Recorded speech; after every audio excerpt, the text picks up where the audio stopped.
आत्मा का अनुभव बस एकमात्र नित्य है।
चैतन्य स्वभावी भगवान आत्मा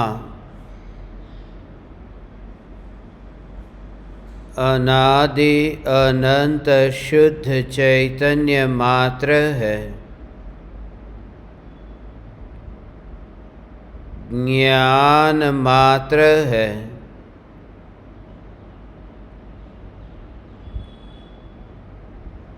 मैं शुद्ध चैतन्य मात्र, ज्ञान मात्र, भगवान आत्मा हूँ। प्रति समय यह जागृति बनी रहे, इस जागृति का नाम धर्म है। देह की प्रत्येक क्रिया के काल में और विकल्पों के बहते प्रवाह के काल में ज्ञानी को प्रति समय यह जागृति रहती है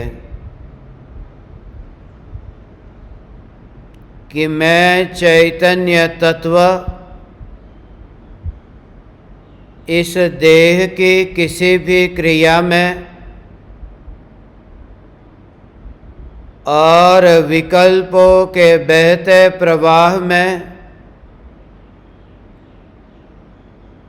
कहीं भी मिला नहीं हूँ। ऐसा शुद्ध चैतन्य तत्व मैं हूँ।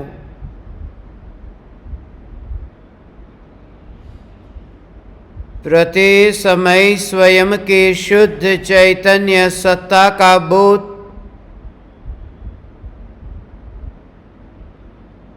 आत्म जागृति ही धर्म है। चैतन्य तत्व के स्वसंवेदन प्रत्यक्ष निर्विकल्प अनुभूति होते ही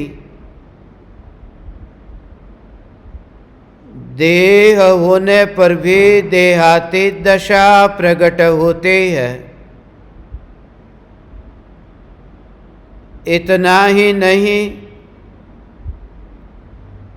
विकल्प होने पर भी विकल्पातीत दशा प्रकट होती है। चैतन्य तत्व की निर्विकल्प अनुभूति होते ही आत्मा में अतीन्द्रिय आनंद का सागर उछलता है। फिर भी ज्ञानी की दृष्टि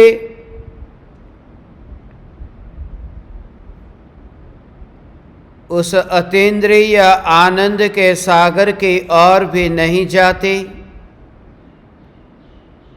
और दृष्टि चैतन्य तत्व पर ही टिकी रहती है। यह चैतन्य तत्व ही मैं हूँ।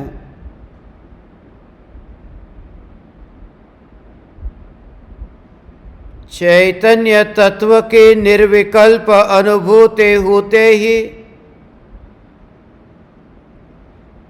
ज्ञान दीपक प्रज्वलित होता है। ज्ञान दीपक प्रज्वलित होते ही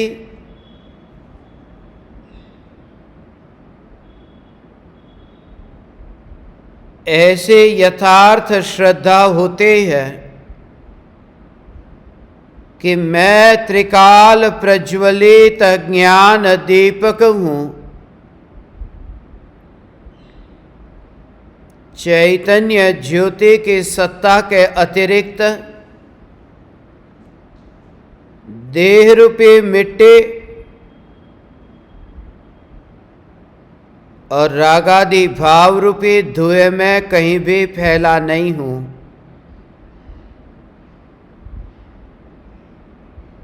ज्ञान दीपक प्रज्वलित होते ही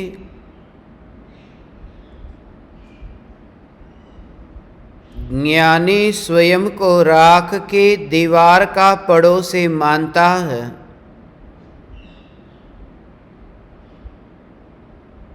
और मोक्ष मार्ग का मुसाफिर जानता है।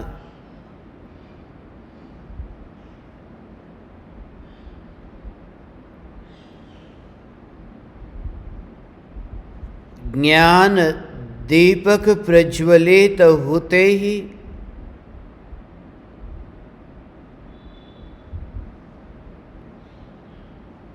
ज्ञान दीपावली महोत्सव मनाया जाता है।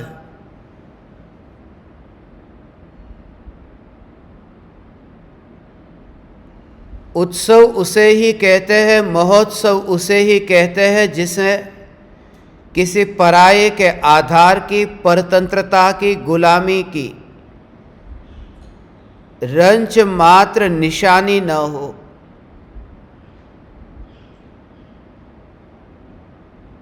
लोक में जो दीपक जलाते हैं उस दीपक में बाती की जरूरत है, उस दीपक में तेल की जरूरत है। वह दीपक ऐसा है कि हवा का झोंका आते ही बुझ जाता है, मगर ये ज्ञान की ज्योति जिसमें न बाती है, जिसमें न तेल है और जो न अनादि काल से कर्म के उदय के धुएं से बुझा है, ऐसा ये त्रिकाल प्रज्वलित ज्ञान दीपक मैं हूं।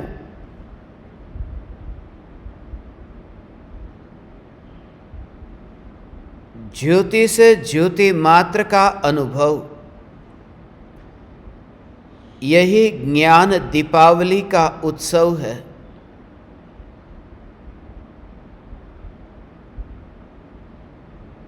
ज्योति बोलती नहीं है, ज्योति का होना ही ज्योति का परिचय है। प्रज्वलित ज्योति ही ज्योति का परिचय है। इसलिए बोल करके, नाच करके, उछल कूद से यह ज्ञान दीपावली नहीं मनाई जाती। लोक में जिस तरह से दीपावली मनाते हैं उससे बिल्कुल अलग आध्यात्मिक भीतर की यात्रा की और मनाई जाए, ऐसी दीपावली मनाने का विचार मुझे आया। इन 5 दिनों के दौरान 10 सत्संग के माध्यम से केवल ज्ञान दीपावली मनाएंगे।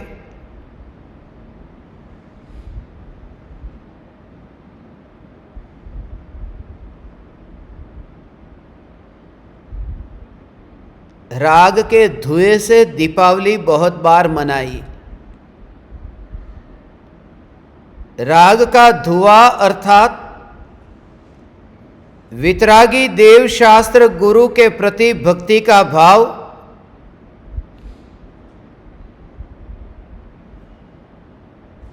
वितरागी देवशास्त्र गुरु के प्रति राग का भाव, इस राग के भाव से दीपावली बहुत बार मनाई। नए नए वस्त्र खरीदे, मिठाइयाँ खाई, एक दूसरे को दीपावली की बधाई दी। ऐसे ही एक नहीं, अपने जीवन में किसी ने 10, किसी ने 20, किसी ने 40, किसी ने 60 ऐसी दीपावली मनाई जो मात्र नाम मात्र की दीपावली है। इसलिए इस दीपावली में हम इस तरह से ज्ञान मात्र की अनुभूति से, जिसमें न कोई दूसरा हो, जिसमें न कोई दूसरे का विकल्प हो,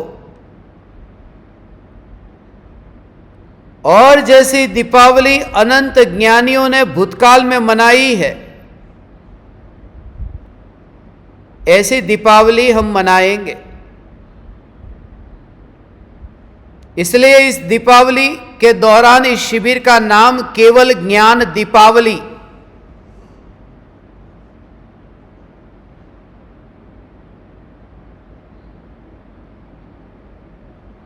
केवल ज्ञान, मात्र ज्ञान की दीपावली।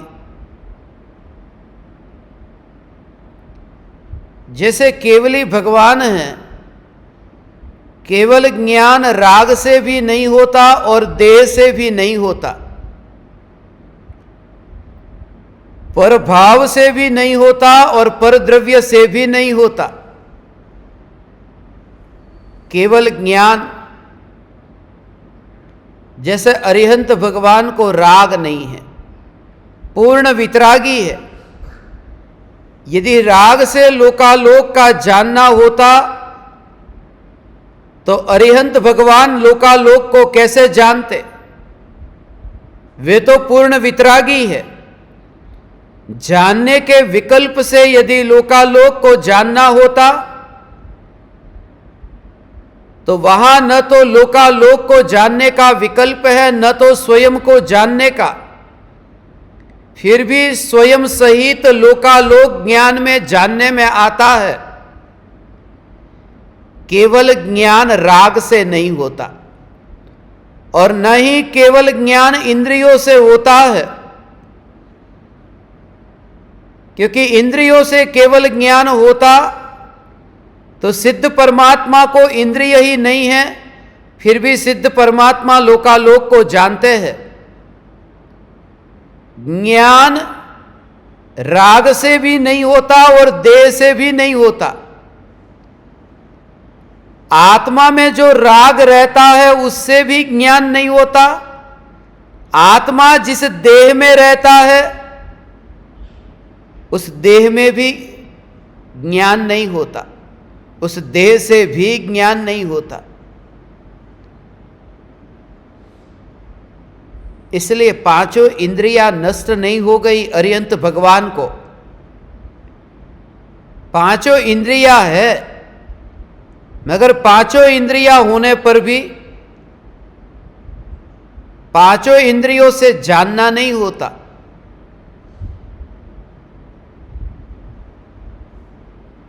जैसे नाम मात्र की इंद्रियां है, जैसे चश्मे पड़े हैं मगर उतरे हुए चश्मे जैसे पड़े हो और कोई व्यक्ति आंखों से जैसे स्पष्ट दृश्य देखता हो, ऐसे ही पांचों इंद्रियों के ये चश्मे अरिहंत भगवान को है, मगर जिस ज्ञान से लोकालोक जानने में आता है उस ज्ञान में ये इंद्रियों के चश्मे नहीं है, वो एक और है। इसलिए परम कृपालु देव ने ये शरीर का जो वर्णन किया कि भले ही तीर्थंकर परमात्मा का शरीर वज्र ऋषभ नाराज सहनन का शरीर है, मगर जली हुई रस्सी की भांति जैसे चार अघाती कर्म हैं उन शरीर के परमाणु भी ऐसे ही समझना कुछ करते नहीं हैं। जानने का कार्य तो ज्ञान से होता है, क्योंकि जानने का कार्य ज्ञान में होता है। केवल ज्ञान दीपावली। ऐसे 10 महापुरुष उनके जीवन को नजर में रखते हुए हम केवल ज्ञान का स्वरूप समझेंगे। सबसे पहले आज आदिनाथ भगवान से मंगल शुरुआत करते हैं। रोज एक एक महापुरुष के जीवन के दृष्टांत को लेते हुए और उनके जीवन की महत्वपूर्ण ऐसी घटना जो केवल ज्ञान का स्वरूप समझने के लिए हमें उपयोगी होगी, उस पर हम चर्चा करेंगे।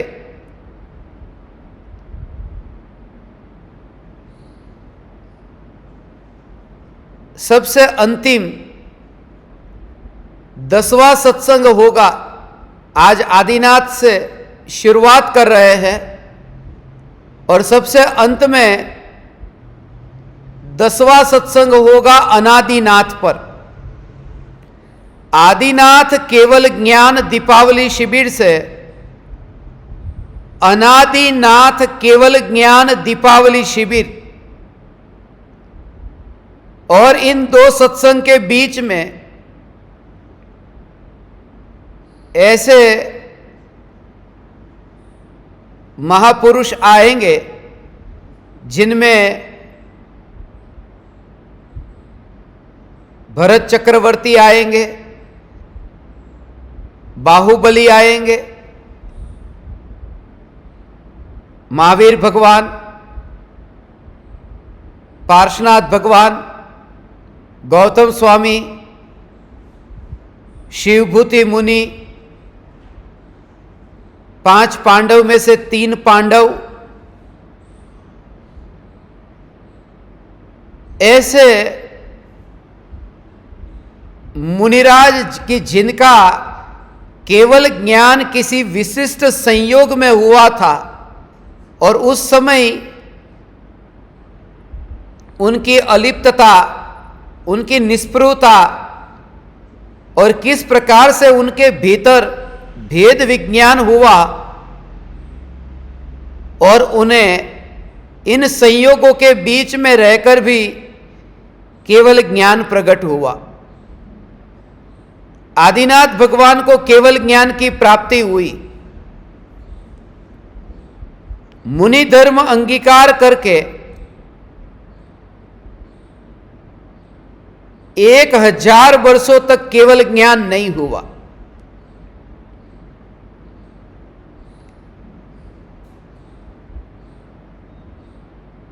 मौन आत्म साधना करते रहे। तीर्थंकर परमात्मा का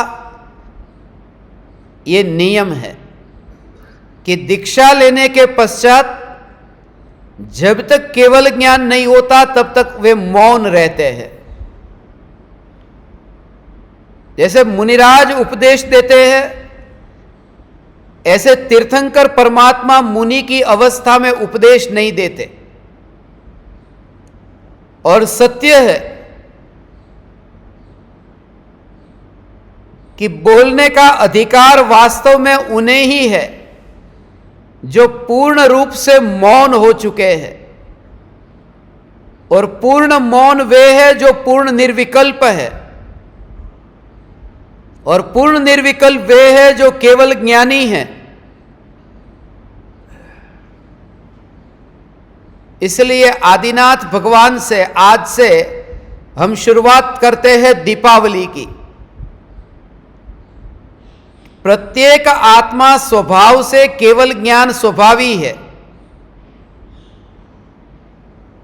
सर्वज्ञत्व शक्ति है न, प्रत्येक आत्मा में ऐसी अनंत शक्ति है,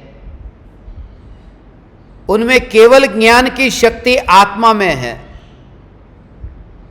लोकालोक को जाने या नहीं जाने तो भी उस केवल ज्ञान की शक्ति, उस शक्ति का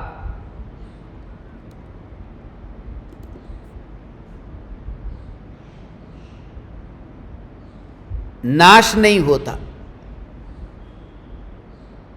उसका उपयोग करे या न करे, जैसे तिल में से कोई तेल निकाले या न निकाले, तिल में तो तेल सदा रहता है।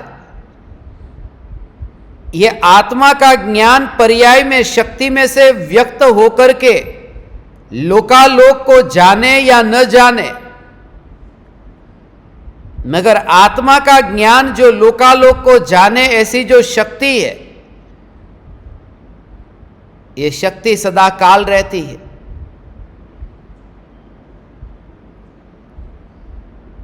निगोदिया में भी सर्वज्ञत्व शक्ति है, मगर सिर्फ शक्ति अकेली काम में नहीं आती कि शक्ति है तो शक्ति से फिर लोकालोक जानने में आना चाहिए।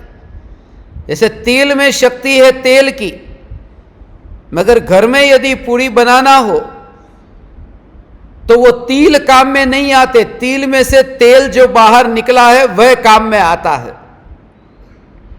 ऐसे ही केवल ज्ञान जब पर्याय में व्यक्त होता है तब लोकालोक को जानता है, तब वह शक्ति पूरी व्यक्त हुई है। मगर लोकालोक को जानने के कारण, केवल ज्ञान होने के कारण आनंद प्रकट नहीं हुआ, क्योंकि सारे जगत को जानने से आत्मा के आनंद का संबंध नहीं है। स्वयं में भीतर में ऐसी पूर्ण निर्विकल्प अनुभूति हुई कि जिस अनुभूति के कारण सहज ही उन्हें निराकुल पूर्ण निर्विकल्प दशा प्रकट हुई।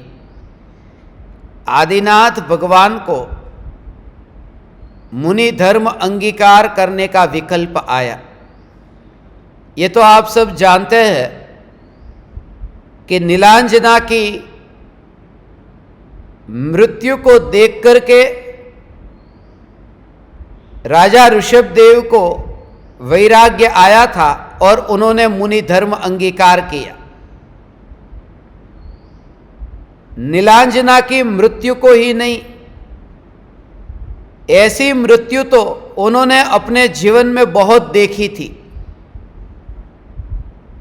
क्योंकि जिस समय ऋषभदेव, राजा ऋषभदेव, उनको वैराग्य आया, उस समय उनका आयुष्य 83 लाख पूर्व बरस का था, और 83 लाख पूर्व बरस, उनका कुल आयुष्य 84 लाख पूर्व बरस का था। और जिस समय उनको यह वैराग्य आया उस समय 83 लाख पूर्व बरस। ऐसे समझो आज के जमाने के हिसाब से कि किसी का जीवन 84 बरस का है और उसे 83 बरस तक वैराग्य न आए। 83 लाख पूर्व वर्षों में क्या राजा ऋषभदेव ने कोई मृत्यु नहीं देखी होगी? हम यहां पर कुछ ही वर्षों का जीवन है और रोज रोज मृत्यु देखते हैं, तो राजा ऋषभदेव ने 83 लाख पूर्व वर्ष, 83 लाख नहीं, 83 लाख पूर्व बरस, और एक पूर्व में तो 70,56,000 करोड़ बरस होते हैं। 1 करोड़ बरस भी नहीं, 70,56,000 करोड़ वर्षों का एक पूर्व होता है। और ऐसे 84 लाख पूर्व वर्ष का आयुष्य, जो सिमंदर भगवान का 1 करोड़ पूर्व वर्ष का आयुष्य, आदिनाथ भगवान का 84 लाख पूर्व वर्ष का आयुष्य था, और महावीर भगवान का सिर्फ 72 वर्ष का आयुष्य था। और पहले तीर्थंकर से अंतिम तीर्थंकर तक का आयुष्य ऐसे ही घटता गया। मगर राजा ऋषभदेव को जो वैराग्य आया नीलांजना की मृत्यु को देख करके, नीलांजना की मृत्यु तो हुई थी, मगर उस समय वो नृत्य का जो मनोरंजन चल रहा था उसमें विघ्न न आए, इसके लिए देवों के द्वारा नई नीलांजना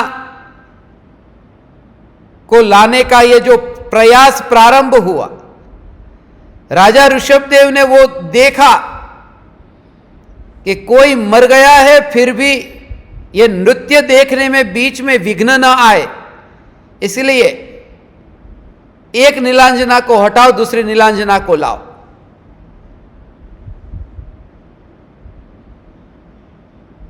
जैसे अभी यहां मेरा प्रवचन चल रहा है और इस प्रवचन के दौरान ही मेरी मृत्यु हो जाए और तुम तुरंत ही इस मुर्दे को यहां से हटाओ और किसी दूसरे को यहां पर लाकर के बिठाओ, इसलिए क्योंकि यह प्रवचन, यह स्वाध्याय नहीं रुकना चाहिए। स्वाध्याय जैसी घटना में भी यदि एक व्यक्ति की मृत्यु होती है और दूसरे को बिठा दे तात्कालिक, तो कैसा लगता है कि अरे वो मर गया, उसका तो तुम्हें विचार नहीं है। यहां तो स्वाध्याय की और सत्संग की बात की, मगर वहां तो इंद्रियों के विषयों का मनोरंजन था। और ऐसी घटना के समय राजा ऋषभदेव को यह वैराग्य आया कि संसार की ये स्वार्थी वृत्ति कैसी है कि स्वयं के इंद्रियों के विषयों के भोग के लिए कोई मर जाए तो भले मर जाए, मगर ये भोग का आनंद न छूटे, और उन्हें वैराग्य आ गया। ये भी बाहर के निमित्त की मुख्यता से ऐसा कहते हैं। राजा ऋषभदेव जन्म से क्षायिक सम्यक दृष्टि थे, जैसे आप सब जानते हैं, तीर्थंकर तो जन्म से सम्यक दृष्टि होते ही है, उसके बिना तो 24 के 24 तीर्थंकर, जिनको तीर्थंकर प्रकृति बंधी है, वो सम्यक दर्शन के बिना तो बनती नहीं है। जब उन्हें 83 लाख पूर्व बरस तक भीतर में ये चैतन्य तत्व विचार और धारा ज्ञान की चलती थी, वास्तव में वे जो नृत्य देखते थे नीलांजना का, वो राजा ऋषभदेव जिस अवस्था में थे उस समय भी वे नृत्य को देखते थे, नृत्य को देखते थे। और ये नृत्य कितने समय के लिए चलता था मालूम है? ये नृत्य निरंतर चलता रहता था, निरंतर चलता था ये नृत्य। नीलांजना का नृत्य नहीं, ये विकल्पों का नृत्य। जन्म से लेकर के ये मुनि धर्म अंगीकार हुआ तब तक ये विकल्प के नृत्य को वे जानते थे और उस नृत्य को सत्य स्वरूप नहीं मानते थे। जैसे कोई व्यक्ति नृत्य को देखता हो, नाटक को देखता हो और उसमें सुख न मानता हो कि ये तो सब नकली है, ये झूठा है, यहां पर कोई राम है, राम कभी रावण बन जाता है, रावण कभी राम बन जाता है, यहां तो बदल जाते हैं। ऐसे ही ये परिणाम है, वो बदल जाते हैं, कभी शुभ भाव अशुभ भाव, अशुभ भाव से शुभ भाव। ये तो पात्र की भांति ही ये भाव भी, परिणाम भी बदल जाते हैं। और उतने दूर देखते थे, उस वजह से उन्हें जन्म से लेकर के मुनि धर्म अंगीकार करने की यात्रा तक जो भीतर में वितराग परिणति प्रकट हुई, उस वितराग परिणति का मूल आधार यह था। नीलांजना की मृत्यु तो सिर्फ एक निमित्त था, कहने की बात है, व्यवहार की बात है।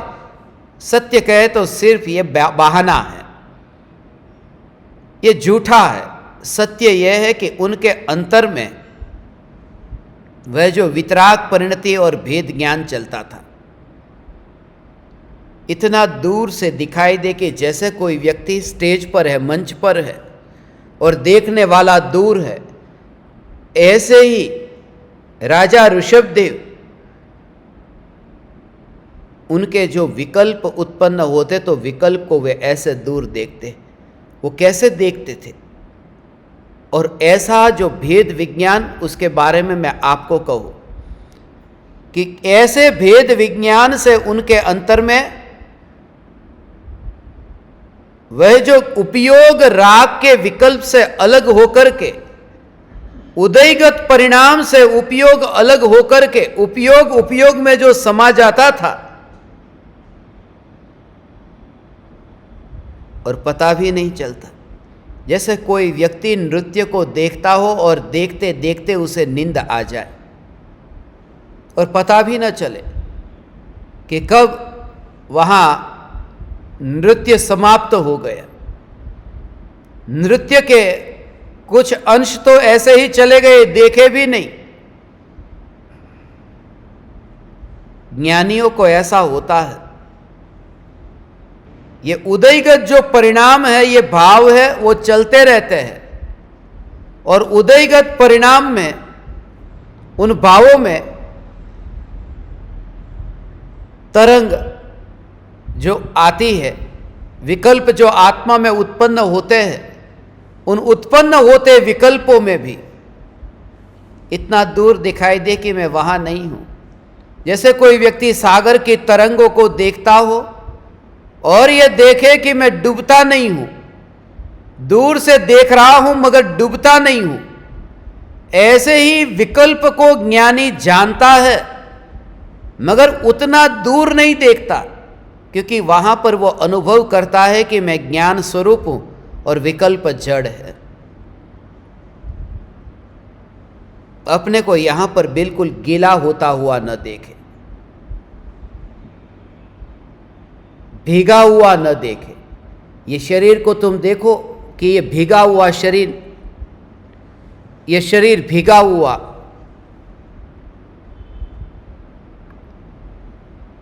नहीं है, अभी ये सूखा है और सामने सागर है, तो ये दिखाई देता है ना कि मैं सागर में डूबा नहीं हूं, डूबता नहीं हूं, क्योंकि ये दिखाई देता है कि मैं डूबा हुआ होता तो ये गीला हो गया होता।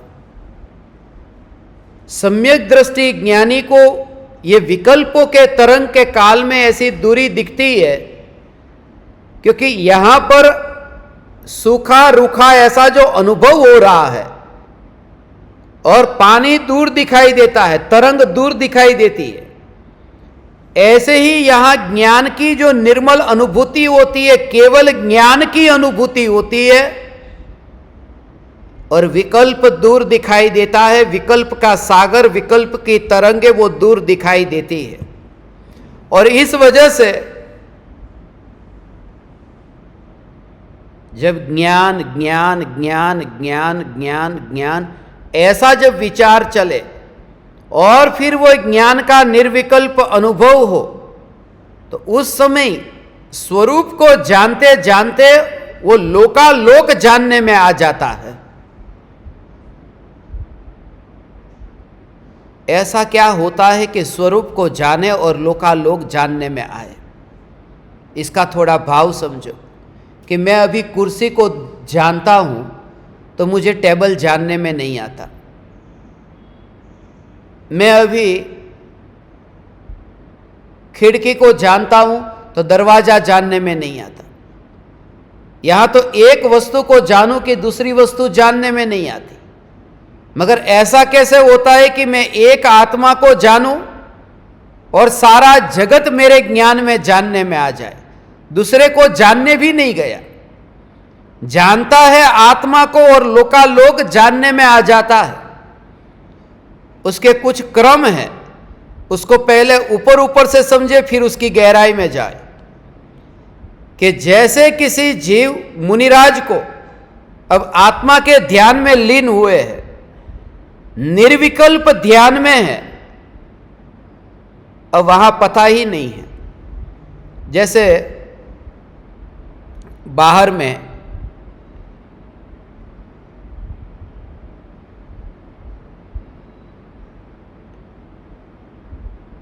दूर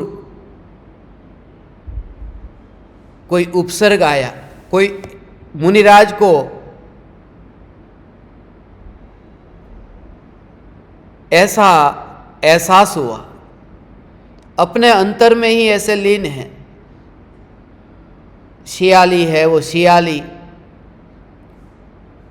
शरीर को खाती हो, वो भी अपन दृष्टांत लेंगे। एक एक दिन रोज नए नए दृष्टांत लेंगे। अब वे आत्मा के ध्यान में लीन हैं, उन्हें पता ही नहीं है कि बाहर में क्या हो रहा है।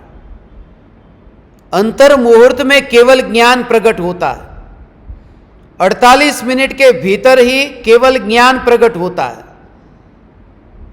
उन्हें तो पता भी नहीं है कि शियाली उनका शरीर खाती है, या फिर हाथ में पैर में लोहे के कड़े पहनाए गए हैं, या सिर पर गरम गरम सिगड़ी अंगारे, या फिर अग्नि की बरसात पार्श्वनाथ मुनिराज को। ऐसी स्थिति में उनका उपयोग वहां नहीं गया। बाहर में बाहर का कार्य होता है, उपयोग नहीं गया।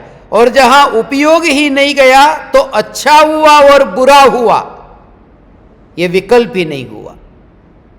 जब घटना घट गई है मगर ध्यान ही वहां नहीं गया, तो अच्छा और बुरा ये भाव ही पैदा कैसे होगा। जैसे आप रात को नींद में सो रहे हैं और चोर आकर के तिजोरी में से धन लेकर के चला जाए, उस समय आपको पता ही नहीं है कि चोर ने तिजोरी में से धन ले लिया है। तो उस समय आपको कोई पूछे कि तुझे अच्छा भाव आ रहा है कि बुरा भाव आ रहा है, आप कहोगे मुझे पता ही नहीं है। किसके बारे में कह रहे हो अच्छा और बुरा? क्योंकि जब जाना ही नहीं कि तिजोरी में से धन गया है, तो अच्छा और बुरे का विकल्प ही नहीं आता। जब ज्ञान में इतना स्थिर होता है, वहां तो नींद की बात कही, यहां तो ज्ञान में इतना स्थिर होता है कि विकल्प ही नहीं आता कि जगत में क्या हो रहा है। और जगत में क्या हो रहा है ये विकल्प नहीं आता, तो अच्छा और बुरा का भी भाव नहीं आता। और अच्छा बुरा ये भाव नहीं आता, तो ऐसी ही वितराग परिणति बढ़ते बढ़ते बढ़ते वो पूर्ण वितरागता में परिणमित होती है, पूर्ण वितरागता प्राप्त होती है। क्योंकि उपयोग अंतर में ही अंतर में रहा, इसलिए ये कहा कि जितना हो सके उतना पर से ध्यान हट करके, उन विषयों से ध्यान हट करके अपने में ही अपने में जो रहता है वो तैयारी करता है, केवल ज्ञान की तैयारी करता है। और यदि उपयोग पर में जाए तो भी वो दुखी नहीं होता। उपयोग पर में जाए अर्थात ज्ञानी का उपयोग जगत को जानता हो, उस समय भी ज्ञानी आकुलता नहीं करते कि अरे ये टेबल कुर्सी, ये मित्र शत्रु, ये गांव नगर देश, ये मकान दुकान, ये सब क्यों जानने में आ रहा है। वो ये स्वीकार करते हैं। यही तो केवल ज्ञान की पूर्व तैयारी है, केवल ज्ञान की पूर्व तैयारी कि ज्ञेय वर्तमान में जो ज्ञान में जानने में आए, उस समय इस ज्ञान को केवल ज्ञान स्वरूप ही देखना, यह समानता। इसलिए निगोदिया का ज्ञान भी केवली के ज्ञान समान शुद्ध है। निगोदिया का ज्ञान द्रव्य स्वभाव से नहीं, पर्याय में भी शुद्धता है, पर्याय में शुद्धता है। केवली तो लोकालोक को, अनंत अनंत ज्ञेयों को जानते हैं। निगोदिया तो अक्षर के अनंत वे भाग को जानता है। फिर ये समान क्यों?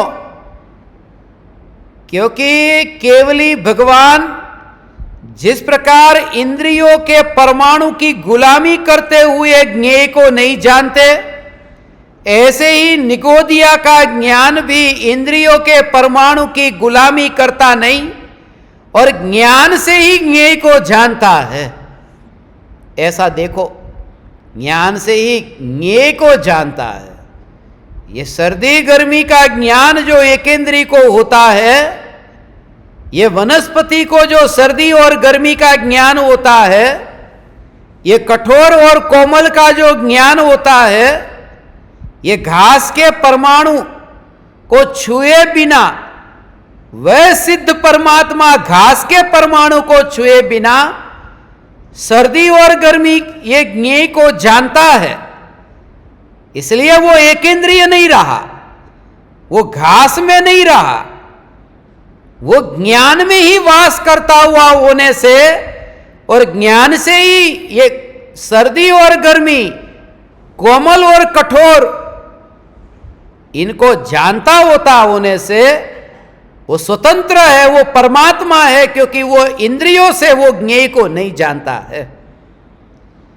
न तो वो ज्ञानावरणी कर्म के क्षयोपशम से जानता है, न तो वह इंद्रिय से जानता है, न तो वो राग के विकल्प से जानता है। राग का विकल्प है, मगर वो विकल्प से राग का विकल्प उससे जानना नहीं होता। उस समय ये स्वतंत्रता। फिल्म देखने का राग का भाव है और फिल्म देखने गया, वहां पर दृश्य देखा, परमात्मा के आदिनाथ भगवान के दर्शन करने का राग का भाव है और वहां पर गया मंदिर में और वहां पर आदिनाथ भगवान की मूर्ति के दर्शन किए तो जाना ने, इतना भक्ति का भाव लेकर के गया था कि मंदिर बंद नहीं निकला, मंदिर खुला। मंदिर खुला था कि नहीं, सच्ची भावना थी तो मंदिर पर ताला नहीं लगा था। ऐसा होता है ना, बहुत सी जगह पर मंदिर में जाते तो मंदिर में ताला लगा होता है। वो तो ज्ञान दीपकों को पता चलेगा, अब उमराला में आएंगे तो पूरी दुनिया का एकमात्र ऐसा जिन मंदिर होगा जिस जिन मंदिर में ताला होगा ही नहीं, जो जिन मंदिर 24 घंटे खुला रहेगा, जिसमें किसी भी दरवाजे पर ताला ना होगा, खिड़की पर ताला ना होगा। परमात्मा को कैद खाने में बंद नहीं करेंगे। तुम्हारे बच्चे यदि तुम्हारे घर पर वहां पर दरवाजे पर ताला बंद करके मां बाप को छोड़कर बाहर चले जाए तो कैसा लगता है?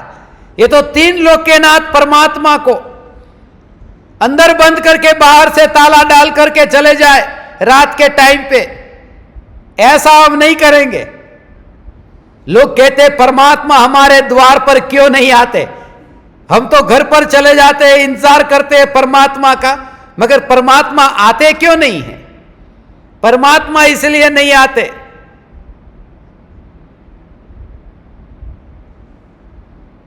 क्योंकि परमात्मा को हमने ताले में बंद करके रखा है। मगर ताला नहीं लगा था और भगवान का दर्शन हुआ कि वितरागी परमात्मा का दर्शन तो हुआ न, वितरागी परमात्मा का दर्शन तो हुआ न। वो ताला नहीं लगा इस वजह से नहीं, वो ज्ञान की पर्याय का ज्ञेय वितरागी भगवान बनने वाले थे। भक्ति का भाव ज्यादा लेकर के गए, इस वजह से भगवान के दर्शन हुए, ऐसा मत मानना। वरना बहुत सी बसें जाती है, समेत शिखर जाती है दर्शन करने के भाव से, बीच रास्ते में ही अकस्मात हो गया और बिना दर्शन के रह गए, मृत्यु हो गई। दोनों का कोई कनेक्शन नहीं है। राग के विकल्प का और ज्ञान की पर्याय का, ये दोनों का कोई संबंध नहीं है। इसलिए इन दोनों के बीच में ये भेद विज्ञान से ये जानना कि राग अलग है और ज्ञान अलग है। निगोदिया भी राग से नहीं जानता है, वह भी ज्ञान से ज्ञेय को जानता है, मैं भी ज्ञान से ज्ञेय को जानता हूं, ये केवल ज्ञान की पूर्व तैयारी है।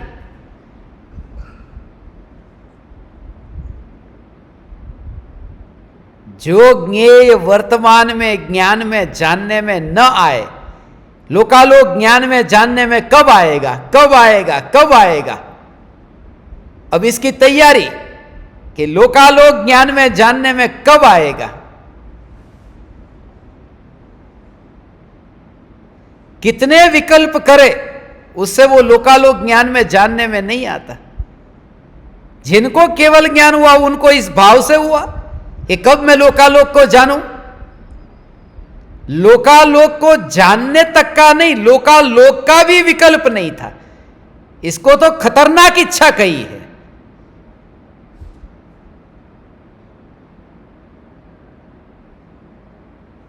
जानने की इच्छा, भोगने की इच्छा, उससे ज्यादा खतरनाक है ये जानने की इच्छा, भोगने की इच्छा। उसमें तो मर्यादा है। इसलिए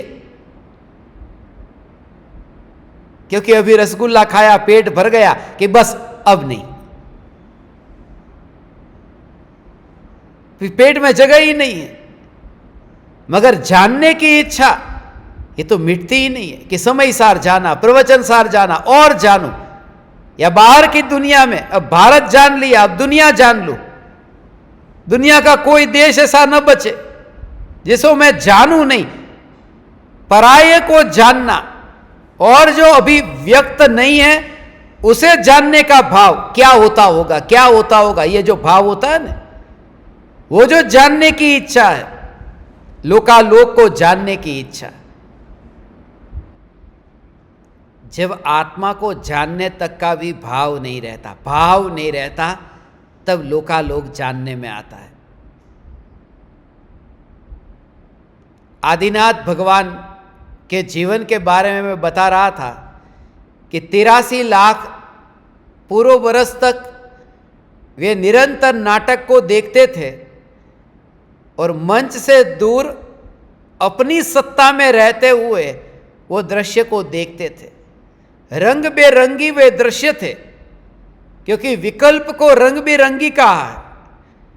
इसलिए तो रागादि वर्णादि भाव कहे, वर्ण रंग, वो रंग के साथ में उसे लिया कि वे भी तरह तरह के रंग वाले, वर्ण वाले वे भाव है, वे जड़ भाव है, ये बताने के लिए रागादि वर्णादि भावों से न्यारा।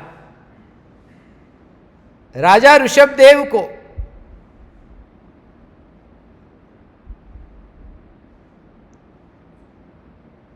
वैराग्य आया, मुनि धर्म अंगीकार किया। वास्तव में तो मुनि धर्म अंगीकार होता है निर्विकल्प होकर के।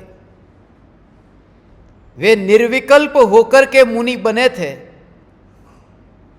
निर्विकल्प मुनि धर्म अंगीकार किया। विकल्प तो कमजोरी है, इसलिए तो कोई भी जीव पहले गुणस्थान से लेकर के 5वें गुणस्थान तक, कोई भी जीव 6ठे गुणस्थान में सीधा नहीं जाता, पहले 7वें गुणस्थान में जाता है। नीचे से ऊपर के गुणस्थान में जब जाए, 6ठे में नहीं, क्योंकि निर्विकल्प का गुणस्थान 7वां गुणस्थान है। और निर्विकल्प ये वास्तव में मुनिराज की पहचान है। आदिनाथ भगवान को केवल ज्ञान प्रकट हुआ फाल्गुन कृष्ण एकादशी के दिन, 11 દિવસે केवल ज्ञान थयुं હતું। फागण महीनामां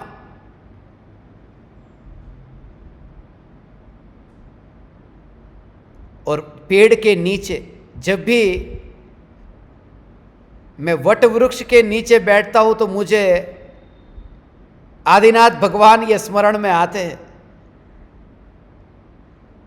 पांडव लेणी के पास में भी बहुत वट वृक्ष है, और भी बहुत सी जगह पर अपन गए हैं।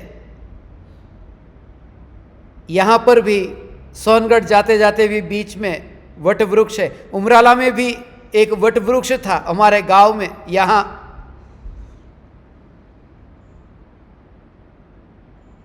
पेड़ के नीचे उन्हें केवल ज्ञान हुआ।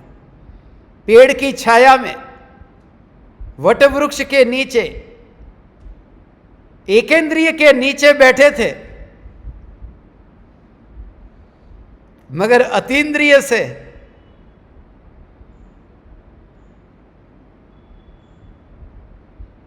स्वयं को वे जानते थे। आदिनाथ भगवान का 1000 बरस की जो मौन साधना,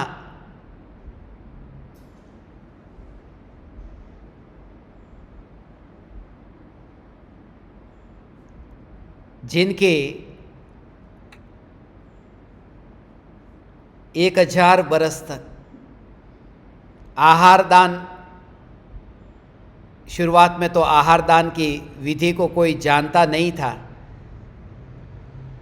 और उन्होंने बताई भी नहीं आहार दान की विधि, क्योंकि वे मौन थे। जानते थे मगर मौन थे, वे सिखाते नहीं हैं। जो कहते हैं न कि खेती करने का भी सिखाया आदिनाथ भगवान ने, वो आदिनाथ भगवान ने खेती करना नहीं सिखाया था, वो राजा ऋषभदेव ने सिखाया था, क्योंकि उस समय वे चौथे गुणस्थान में थे। चौथे गुणस्थान में खेती करने की छूट होती है। चौथे गुणस्थान में खेती कराने के लिए या खेती करने का उपदेश दे, उसकी अनुमोदना करे तो भी चौथा गुणस्थान छूटता नहीं है।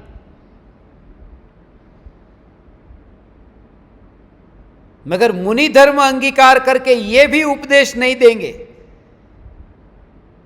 कि मुनि को आहार कैसे देना।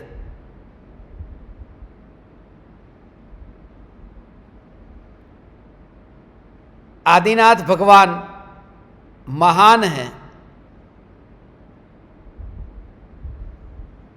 आदि के प्रारंभ में ऋषभदेव कहते हैं, वो वृष का अर्थ, वैसे वृषभ का अर्थ बैल होता है, उनकी निशानी है, जो उनका चिन्ह है। मगर वृष का अर्थ होता है धर्म। धर्म की शुरुआत जिससे हुई है, वास्तव में धर्म की शुरुआत नहीं होती, मगर इस काल में, इस अवसरपिणी काल में सर्वप्रथम जिन्होंने धर्म का स्वरूप बताया, ऐसे ऋषभदेव प्रथम तीर्थंकर, जिनके समोसरण में अंतिम तीर्थंकर थे। आदिनाथ भगवान के समोसरण में अंतिम तीर्थंकर थे। यह भी कैसा संयोग है कि पहले तीर्थंकर के समोसरण में अंतिम तीर्थंकर और अंतिम तीर्थंकर के समोसरण में पहले तीर्थंकर।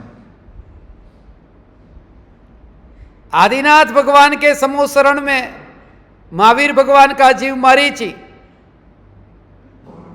और महावीर भगवान के समोसरण में राजा श्रेणिक,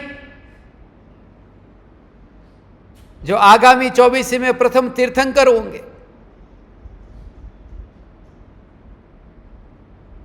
आदिनाथ भगवान से हमें ये जिन शासन की शुरुआत हुई, इसलिए आज की इस ज्ञान दीपावली, केवल ज्ञान दीपावली शिविर की शुरुआत में हमने आदिनाथ भगवान को स्मरण किया, उनकी भेद ज्ञान की कला और वास्तविक भीतर में जो नृत्य और सत्य, इन दोनों के बीच में उन्हें जो भेद विज्ञान था उसे समझा। आज यहाँ आध्यात्मिक साधना केंद्र में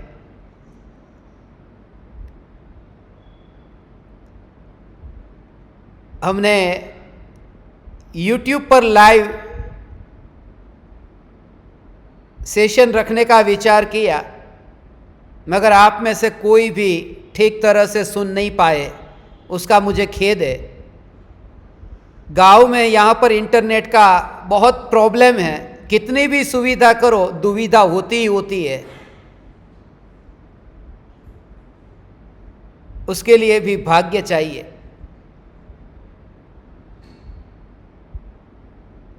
मैं हमेशा आपको कहता हूं, गजपंथा के जंगल में से इंटरनेट मिल जाता है, मगर 4 दीवारों के बीच में तुम्हारा भाग्य न हो तो ये वाणी सुनने को तुम्हें नहीं मिल सकती। मगर इससे भी तैयारी करना कि ज्ञेय को जानना है मगर जानने में नहीं आ रहा है, लोकालोक को जानना है मगर लोकालोक ज्ञान में जानने में नहीं आ रहा है, तो भी निराश होने की जरूरत नहीं है। जितना भी आपने सुना है उसका विचार करना। आदिनाथ भगवान मुझे बार बार स्मरण में आ रहे हैं, इसलिए क्योंकि जब मैं पढ़ाई करता था तब कुछ लोग मुझे ये कहते थे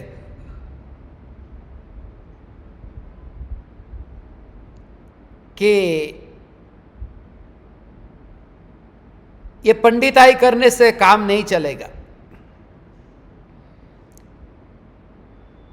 शास्त्र को पढ़ लेंगे पंडित हो जाएंगे, प्रवचन देंगे, कुछ कमाई के लिए भी तो कुछ करना पड़ेगा, भविष्य में 2 टाइम की रोटी के लिए कुछ तो करना पड़ेगा।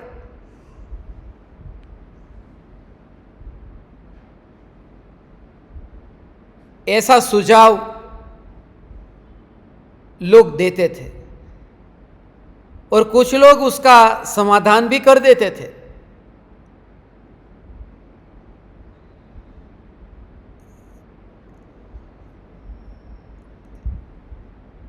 कि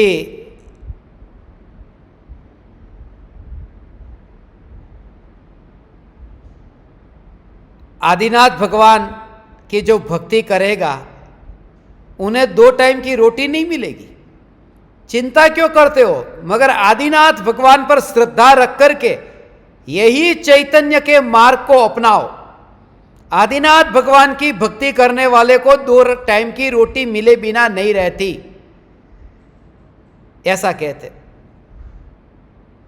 तब मैं उनको कहता, जिन आदिनाथ भगवान की भक्ति करते हैं उन आदिनाथ भगवान को खुद को भी रोटी नहीं मिली थी 1 साल तक, तो उनकी भक्ति करने वाले को रोटी मिलेगी उसकी गारंटी क्या? इसलिए आदिनाथ भगवान का उपयोग इसलिए मत करना कि उनसे रोटी मिलेगी। आदिनाथ भगवान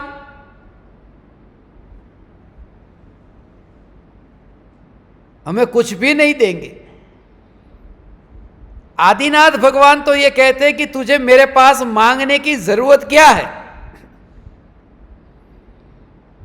आदिनाथ के लक्ष्य से विकल्प है और अनादिनाथ के लक्ष्य से निर्विकल्प है। आदिनाथ की पूजा से संसार है, अनादिनाथ की पूजा से मोक्ष है। आदिनाथ पर है, अनादिनाथ स्व है और अनादिनाथ त्रिकाल प्रज्वलित है। ये त्रिकाल प्रज्वलित अनादिनाथ में केवल ज्ञान मात्र, त्रिकाल प्रज्वलित परम ज्ञान दीपक चैतन्य चैतन्य चैतन्य, ये आज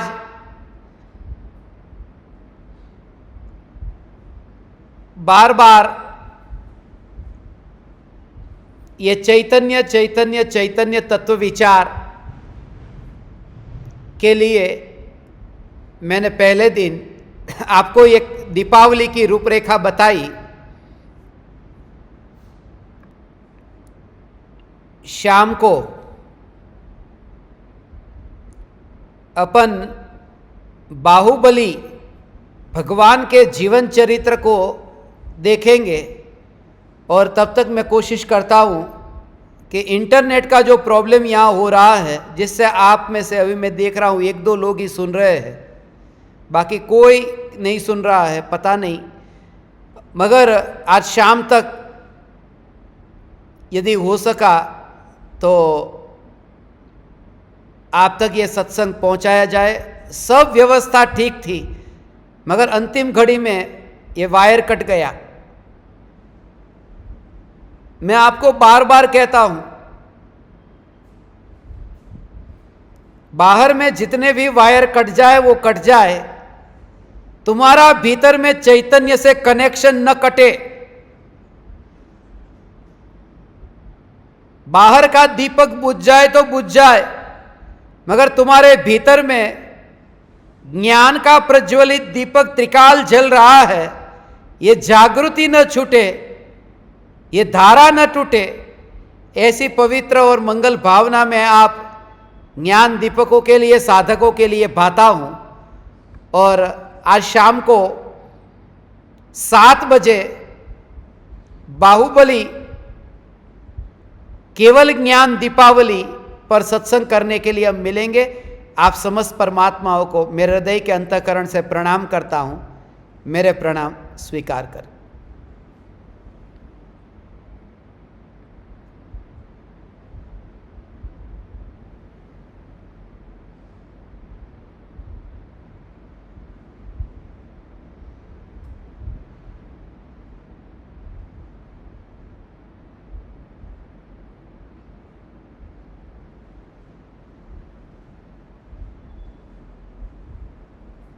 अहो अहो श्री सद्गुरु करुणा सिंधु अपार, इस पामर पर प्रभु किया अहो अहो उपकार, अहो अहो उपकार। देह सहित जिनकी दशा वरते देहातीत, उन ज्ञानी के चरण में हो वंदन अगणित, हो वंदन अगणित।